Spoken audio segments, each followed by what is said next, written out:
Breaking news ఈ నెల 30 నుంచి తెలంగాణ అసెంబ్లీ సమావేశాలు జరగనున్నాయి. మొత్తం 5 రోజుల పాటు అసెంబ్లీ సెషన్స్ నిర్వహించాలని నిర్ణయం తీసుకున్నారు. ఇందుకు సంబంధించి అసెంబ్లీ సిబ్బందికి ఆదేశాలు జారీ చేశారు. ఈ సమావేశాల్లో ప్రధానంగా కాళేశ్వరం కమిషన్ రిపోర్టుపై చర్చించబోతున్నారు. ఈ రిపోర్టుకు ఇటీవలే తెలంగాణ కేబినెట్ ఆమోదించింది. ఈ రిపోర్టు 600 పేజీలకు పైగా ఉంది. దీన్ని సభ్యులందరికీ ఇచ్చి తర్వాత పూర్తి స్థాయిలో చర్చలు జరిపి అన్ని పార్టీల అభిప్రాయాలు తీసుకోబోతున్నారు. తర్వాత ఫైనల్ గా ఏం చేయాలి, ఎలా ముందుకు వెళ్లాలో ప్రభుత్వం నిర్ణయం తీసుకోబోతోంది. దీంతో ఈ సమావేశాలు అత్యంత కీలకంగా మారబోతున్నాయి.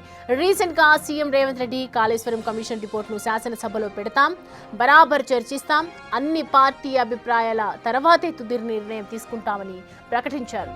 ఈ నేపథ్యంలో ప్రభుత్వం తీసుకునే నిర్ణయంపైనే ప్రస్తుతం తీవ్ర ఉత్కంఠ నెలకొంది.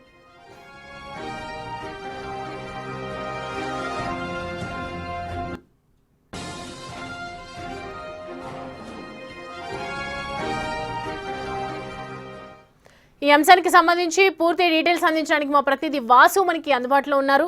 వాసు, అసెంబ్లీ సమావేశాలు జరగబోతున్నాయి ఈ నెల 30 నుంచి. ఓవరాల్ గా హాట్ ఆఫ్ ది టాపిక్ అయితే కాళేశ్వరం కమిషన్ కి సంబంధించి నివేదిక ఇవ్వబోతున్నారు. నివేదికలో ఉన్నటువంటి అన్ని విషయాలు కూడా ప్రస్తావించే అవకాశాలు కనిపిస్తున్నాయి. ఈ నేపథ్యంలో ఎలా ఉంది మొత్తం కూడా ప్రభుత్వం ఏ విధంగా ముందుకెళ్లబోతుంది దీనికి సంబంధించి? సౌమ్య, ఈ నెల 30న అసెంబ్లీ సమావేశాలు ప్రారంభం కాబోతున్నాయి. ప్రధానంగా 29న జరిగేటువంటి క్యాబినెట్ సమావేశాల్లో కూడా ఎన్ని రోజులు అసెంబ్లీ నిర్వహించాలనే అంశానికి సంబంధించి కూడా క్యాబినెట్ నిర్ణయం తీసుకునే అవకాశం కనిపిస్తుంది. ప్రధానంగా 5 రోజులు నిర్వహించాలా లేదా 3 రోజుల అన్న అంశానికి సంబంధించి కూడా రేపు 29న జరిగేటువంటి క్యాబినెట్ సమావేశంలో కూడా నిర్ణయం తీసుకున్నారు. ఆ తర్వాత ఈ నెల 30 నుంచి నిర్వహించాలని ఇప్పటికే ప్రభుత్వం ఆలోచన చేస్తూ ఉంది. అయితే ప్రధానంగా కూడా ఇప్పటికే ప్రభుత్వం ప్రకటించింది కాళేశ్వరం కమిషన్ 650 పేజీల పీసీ ఘోష్ కమిషన్ ఏదైతే నివేదిక ఇచ్చిందో ఆ నివేదికను అసెంబ్లీలో పెట్టి చర్చించాలని ఇప్పటికే ముఖ్యమంత్రి రేవంత్ రెడ్డితో పాటు ఆ శాఖ నీటిపారుదల శాఖ మంత్రి ఉత్తమ్ కుమార్ రెడ్డి కూడా ఆయన పవర్ పాయింట్ ప్రజెంటేషన్ ఇచ్చిన నేపథ్యంలో చెప్పినట్టు సందర్భం. అయితే ప్రధానంగా ఈ యొక్క కాళేశ్వరం కమిషన్ సంబంధించి కూడా గత ప్రభుత్వ హయాంలో జరిగినటువంటి లక్షల కోట్ల నగదు డబ్బులకు సంబంధించి కూడా ఏ విధంగా తప్పిదాలు జరిగాయి, ఎలాంటి అవినీతి జరిగింది, ఎవరి నిర్ణయం మేరకు ఇవన్నీ జరిగాయన్న అంశానికి సంబంధించి కూడా పూర్తి స్థాయిలో అసెంబ్లీలో చర్చించి ప్రజల ముందు ఉంచాలని తెలంగాణ ప్రస్తుత ప్రభుత్వం భావిస్తూ ఉంది. కాబట్టే ప్రత్యేకంగా అసెంబ్లీ సమావేశాలు ఏర్పాటు చేసి మొత్తం ఈ అసెంబ్లీ సమావేశాల్లో కాళేశ్వరం కమిషన్ నివేదికపైనే చర్చించాలని ఒక నిర్ణయానికి అయితే వచ్చారు. అయితే వివిధ రాజకీయ పార్టీలకు సంబంధించి తెలంగాణలో ఉన్నటువంటి ప్రతిపక్ష పార్టీలు ఇటు బీజేపీ, ఎంఐఎంతో పాటు బీఆర్ఎస్ నేతలందరూ కూడా అసెంబ్లీకి హాజరు కావాలని ఇప్పటికే ముఖ్యమంత్రి కోరారు. కేసీఆర్ కూడా అసెంబ్లీకి వచ్చి సమాధానం చెప్పాలని కూడా ఇప్పటికే డిమాండ్ చేసిన పరిస్థితి కనిపిస్తూ ఉంది. అయితే ప్రధానంగా కూడా ఈ కాళేశ్వరం కమిషన్ సంబంధించి ఇచ్చినటువంటి 650 పేజీల నివేదికకు సంబంధించి కూడా ఒక 65 పేజీల సారాంశాన్ని ఇప్పటికే ఒక 3 అధికారుల కమిషన్ కూడా తయారు చేసింది. దానిపైన క్యాబినెట్లో చర్చించారు. క్యాబినెట్ చర్చించిన తర్వాత కూడా ఇది అసెంబ్లీలో పెట్టాలని కూడా తీర్మానం చేశారు.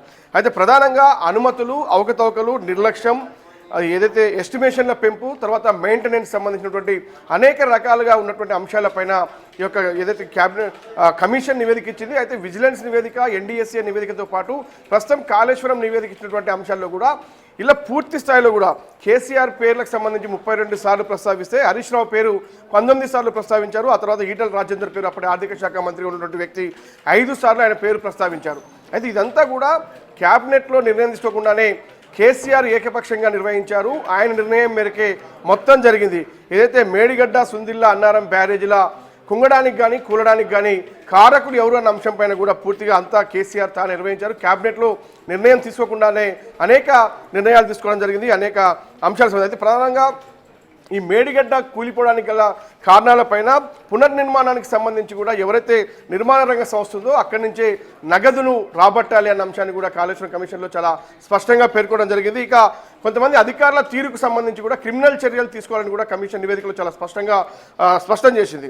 ఇక మిగతా అంశాలకు సంబంధించి ఎవరైతే ఈటల రాజేంద్రతో పాటు హరీష్ రావు, కేసీఆర్ కూడా కమిషన్ను తప్పుదో పట్టించే ప్రయత్నం చేశారు కమిషన్ విచారణకు హాజరైన నేపథ్యంలో.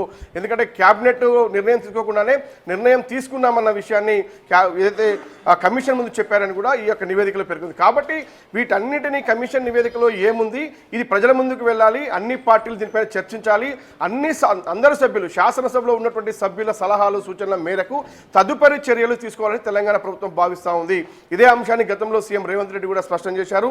కాబట్టి క్యాబినెట్లో నిర్ణయం తీసుకున్న తర్వాత ఇప్పుడు అసెంబ్లీలో పెట్టి చర్చించిన తర్వాత మిగతా సభ్యులు మెజార్టీ సభ్యులు దీనిపైన ఎలాంటి విచారణకు కోరుతా ఉన్నారు, ఎలాంటి సలహాలు ఇస్తారు, ఎలాంటి సూచనలు చేస్తారు, దాని తర్వాత అసెంబ్లీ సమావేశాల తర్వాత కూడా ఒక కీలక నిర్ణయం తీసుకునే అవకాశం కనిపిస్తుంది.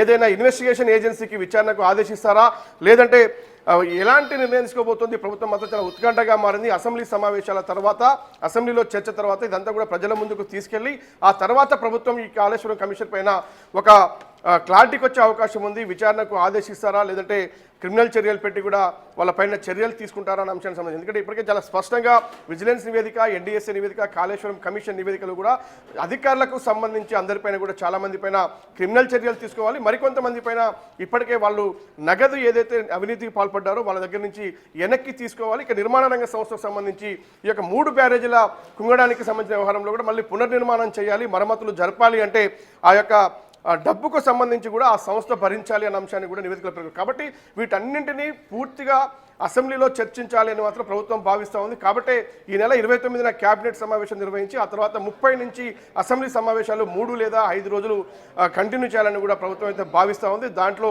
కేవలం కాళేశ్వరం నివేదిక పైనే చర్చించే అవకాశాలు కనిపిస్తూ ఉన్నాయి. Right Vasu, thanks for the updates.